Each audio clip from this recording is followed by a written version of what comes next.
आज की top calls पे। पैनल आपकी स्क्रीन पे सुसज्जित पैनल और प्रकाश काबस्तर, आशीष चतुर्मोता जी, मानस जायसवाल, राजेश सतपुते, आशीष बहती जी और सचितानंद उत्तेकर इस कार्यक्रम में जुड़ चुके हैं। आप सभी को नमस्कार, गुड मॉर्निंग। प्रकाश सर, आपकी टॉप कॉल, कैश कॉल क्या है आज? गुड मॉर्निंग सभी पैनलिस्ट को भी गुड मॉर्निंग। आई थिंक आज जो मैंने चुना है वो स्टॉक है SRF।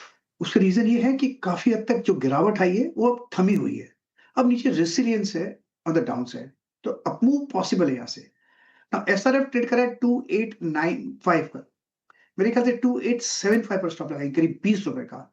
पॉसिबल है कि दो लेवल है, एक तो रहेगा 2975, ये तीन, दूसरा रहेगा 3000। मेरे ख्याल से वो जोन है, वहां तक जा सकता है SRF, इसमें क्षमता है SRF में। चलिए, चार्ट जीपीटी में भी था हमारा SRF और गावा सर की भी टॉप कॉल हो गई SRF। इस पर ध्यान रखना है आपको। मानस जी गुड मॉर्निंग। मानस जी आपकी trade. Good morning Anuj ji, good morning Viren जी, गुड मॉर्निंग एवरीवन। तो देखिए, कल भी मैंने उनो मिंडा की बात की थी और आज भी मेरा समझना है कि उनो मिंडा पे ध्यान देना चाहिए। लोअर टॉप लोअर बॉटम्स के साथ इंटरडे चार्ट पे कल एक थ्रेश ब्रेकडाउन देखने को मिला है, तो उनो मिंडा के फ्यूचर में बिकवाली करने की राय रहेगी। आपके जो स्टॉप लॉसेस हैं वो 1262 1262 के रहेंगे और नीचे की तरफ 1175 तक स्टॉक फिसल सकता है। तो यहाँ पर आप खरीदारी का बिकवाली करने का ट्रेड फ्यूचर्स में ले सकते हैं। ऑप्शन में अगर ट्रेड लेना चाहें तो 1240 का पुट ऑप्शन, वहां पर आप खरीदारी कर सकते हैं। मैं उसके आपके प्राइस बता देता हूँ। माफ करिएगा, मेरे पास ऑप्शन के रेट नहीं आ रहे हैं, लेकिन ये फ्यूचर में ट्रेड लिया जा सकता है। ओके, चलिए फ्यूचर्स में अगर आप देखें, अभी एज ऑफ ना होगा, पे ट्रेड होगा। राजेश सतपुते जी गुड मॉर्निंग, आपका ट्रेड आज का? Very good morning Viren, Anuj ji good morning and good morning everyone. Viren देखिए, मेरा मेरा भी सेल कॉल ही रहेगा। आप एशियन पेंट का स्ट्रक्चर देखिए, बहुत ही क्लीन सेल है यहाँ पे। और कल हमने देखा बाजार में रिकवरी थी, बाजार में शॉर्ट कवरिंग आ रही थी, लेकिन एशियन पेंट अपने लोएस्ट लेवल पे खड़ा था। तो मुझे लगता है यहाँ पे सेल करेंगे, सेल ऑन राइट स्ट्रेटेजी रखे। स्टॉप लॉस होगा 2840 का, 2740 और 2700, ये दो टारगेट के लिए एशियन पेंट में सेल है। एशियन पेंट्स के लिए सेल है। चलिए अब चलते हैं सचिन के पास। सचिन जी गुड मॉर्निंग, बताइए क्या ट्रेड ले रहे हैं आज आप? Good morning Anuj ji, good morning Veeru ji, good morning to all the panelist. यहाँ पर वरुण बेवरेजेस में मुझे लग रहा है काफी शानदार रिकवरी कल के सेशन में नजर आई थी। एक बुलिश फ्लैग फॉर्मेशन स्टेजेस में है एंड कल के सत्र में एक हैमर फॉर्मेशन कैंडलस्टिक्स पे एस्टैब्लिश हुआ है डेली स्केल पे। सो जिस तरीके से या जिस कन्विक्शन से इसने अपने 50 डे एक्सपोनेंशियल मूविंग एवरेज को रिटेन किया है सपोर्ट लेवल पर, मुझे लग रहा है एक अच्छी रिकवरी बन सकती है, एक अच्छी शॉर्ट कवरिंग मूव यहाँ पर अनफोल्ड हो सकती है। यहाँ पर वरुण बेवरेजेस के फ्यूचर्स में खरीदारी करने की सलाह होगी। स्टॉप लॉस आपको 468 पे लगाना है। पहला टारगेट होगा ट्रेडिंग मोमेंटम के लिहाज से 486 का, सेकंड टारगेट होगा अराउंड 505 का। ओके, वरुण बेवरेजेस पे आपका बाय कॉल है। अब चलते हैं आशीष बहती जी के पास। आशीष जी गुड मॉर्निंग, आपका ट्रेड आज के लिए? गुड मॉर्निंग वीरेन जी, good morning Anand ji, good morning everyone. Viren जी, मेरा जो ट्रेड रहेगा पॉलिसी बाजार पे खरीदारी की सलाह रहेगी। मंडे को भी इसमें हमने एक बाय रिकमेंडेशन दिया था और काफी शानदार चार्ट बना हुआ है इसका। कल भी इंट्राडे में बहुत शानदार रिकवरी देखने मिली। स्टॉक जरूर 1870 तक गिरा था, लेकिन कल क्लोज जो था उसका 2.25% हाई में देने में सफल रहा और एक बहुत क्लीन ब्रेकआउट इसमें देखने मिल रहा है। वॉल्यूम्स भी इसमें बिल्टअप, जो डिलीवरी वॉल्यूम्स बिल्टअप है वो भी काफी स्ट्रांग बने हुए हैं यहाँ पर। तो इस मोमेंटम को चेज किया जा सकता है। जो स्टॉप लॉस इसमें मेंटेन करना है वो 1925 का एसएल मेंटेन करे, ऊपर में 1990 और 2040, दो टारगेट के लिए इसमें खरीदारी की सलाह है। ओके, चलिए तो ये इस समय आपके लिए पीबी फिनटेक, इस पर एक नज़र रहेगी। टेक्निकल कॉल्स आज की पूरी हुई। एक टेक्नो फंडा अप्रोच के लिए अब आशीष चतुर्मोता के पास चलते हैं। आशीष गुड मॉर्निंग। आशीष बताइए आज क्या स्टॉक आपने पिक किया हमारे लिए?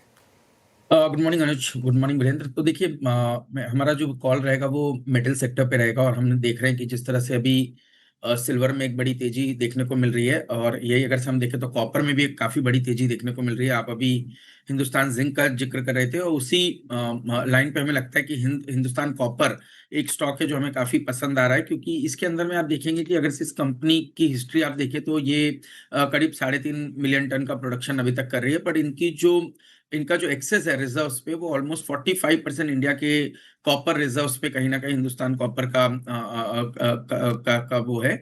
और अगर से आप देखें तो अभी इनके जो फॉरेस्ट क्लियरेंस है, एनवायरमेंट क्लियरेंस है, कुछ माइनिंग लीजेस है, उनमें वो एक्सटेंड होती हुई नजर आएगी। और ये जब क्लियरेंसेज आएंगे तो हमें लगता है कि जो ओवरऑल ओवर प्रोडक्शन है वो 12 मिलियन टन पर चले जाएगा। तो मोटा मोटी हमें समझते हैं कि आने वाले 5 से 6 सालों में हिंदुस्तान कॉपर की जो प्रोडक्शन कैपेसिटी है वो 20 से 25% केगर पे ग्रोथ होती हुई नजर आ सकती है। अब अगर से हम कॉपर की बात करें तो कॉपर की जो डिमांड है वो ईवी सेगमेंट से आ रही है, power grid, renewable energy segment से आ रही है। साथ ही साथ हम देख रहे हैं कि किस तरह से स्मार्ट सिटी या अर्बनाइजेशन का जो बेनिफिट है वो भी कॉपर को देखने को मिलेगा। तो इस सबको देखते हुए हमें लगता है कि कॉपर एक बहुत ही स्ट्रॉन्ग स्ट्रक्चरल ट्रेंड में है और उसका क्लियर बेनिफिट हिंदुस्तान कॉपर जैसी कंपनी को देखने को मिलेगा, जहां पे वॉल्यूम ग्रोथ काफी अच्छी आ सकती है। टेक्निकली आप देखेंगे कि गिरावट में भी बाजार अपने पोजीशन को मेंटेन कर रहा है और अब यहाँ पर पे 250 पे इसका एक अच्छा सपोर्ट बन चुका है टेक्निकल लेवल पे। अगर से ये सपोर्ट लेवल ब्रेक नहीं होता तो मैं समझता हूँ 320 रुपए तक की पोटेंशियल अपसाइड हिंदुस्तान कॉपर के स्टॉक में देखने को नजर आ सकती है। ओके, आशीष जी का आज फंडामेंटल कॉल रहा हिंदुस्तान कॉपर, तो कंस्ट्रक्टिव पॉजिटिव व्यू यहाँ पे मेटल्स की तरफ। अब चलते हैं धर्मेश कांत जी की तरफ और आज के इस कार्यक्रम के दूसरे फंडामेंटल विशेषज्ञ। धर्मेश, गुड मॉर्निंग, आपकी कॉल आज की। Dharmesh, good morning Veeru. देखिए, एक्सिस बैंक पे बाई करने की सलाह रहेगी। मुझे लगता है बैंकिंग एंड फाइनेंशियल्स में जो तेजी चालू हुई थी वो कंटिन्यूड रही और एक्सिस बैंक के नतीजे अगर पिछले क्वार्टर का देखें तो काफ़ी अच्छे रहे थे। हम लोगों का मानना है कि इनके जो दिक्कत वाले दिन थे वो पूरे हो गए, चाहे वो कंज्यूमर फाइनेंस बिजनेस को लेकर रहो या माइक्रो फाइनेंस बिजनेस को लेकर रहो। एसेट क्वालिटी स्टेबल हो रखी है, यहाँ से इंप्रूव होते हुए नजर आएंगे। क्रेडिट ग्रोथ इनका 11% का लास्ट क्वार्टर में रहा था, आने वाले क्वार्टर में 12 या 13% के आसपास वो बढ़ के आ सकता है। और एट द सेम टाइम जो एक अटकलें लगाई जा रही है कि रेट कट के कारण निम्स में कॉन्ट्रैक्शन होगा, तो हो सकता है 2-4 बेसिस पॉइंट का हो भी, बट ये बहुत दिन ऑफसेट हो जाएगा आपको क्रेडिट ग्रोथ से और इनके अदर इनकम में ट्रेजरी गेन से होगा, बिकॉज बॉन्ड यील्ड में जो गिरावट आएगी उसका इनको डायरेक्ट M2M बेनिफिट मिलेगा। तो कुल मिला के वैल्यूएशन के हिसाब से भी सस्ता है कंपेयर टू से कोटक महिंद्रा बैंक की बात कर लें या ICICI बैंक या HDFC बैंक के।